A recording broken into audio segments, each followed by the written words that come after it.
2015, 2016, deux finales nord qui ont été perdues. Qu'est-ce qu'on change pour arriver à aller jusqu'au bout et à passer le cap? Ah, Dans notre cas, on n'a pas changé beaucoup de choses.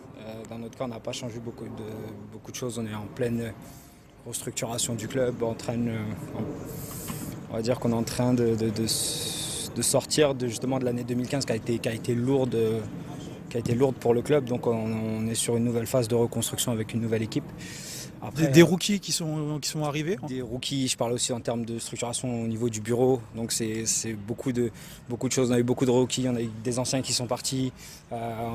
Tous les coachs sont partis. Moi, j'ai repris l'équipe en 2016. Donc on a eu une bonne saison. On a quand même été en finale de conférence.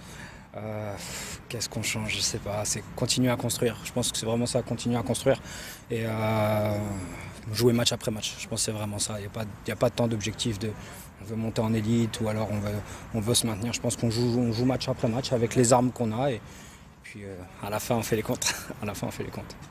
Et donc dans une saison où vous attaquez par 2 victoires et là vous arrivez avec Molos puis Templier, est-ce que c'est une période charnière? Est-ce qu'on le prépare différemment ou au final on prend vraiment chaque match sans trop regarder plus loin? Non, je pense qu'en fait on sait que c'est des matchs en jeu parce que les Molos ont toujours eu une grosse équipe, que ce soit en élite ou en D2. Même l'an dernier ils ont été vraiment forts l'an dernier aussi. Les Templiers descendent avec l'envie de remonter. Je pense que c'est la même chose pour les Molos.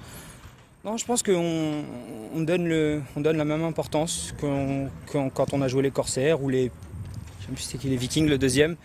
Et que les Molos, en fait, on a la chance d'avoir 2 semaines entre chaque pour se préparer, ce qui fait que dès le lundi, quand le match est passé, on passe à autre chose et pendant 2 semaines, on est vraiment concentré que sur une équipe. Donc la préparation ne change pas. Je pense que si on a pu avoir finale de conférence l'an dernier, c'est qu'on a mis en place un système qui fonctionne de préparation d'entraînement et je pense qu'on va continuer là-dessus.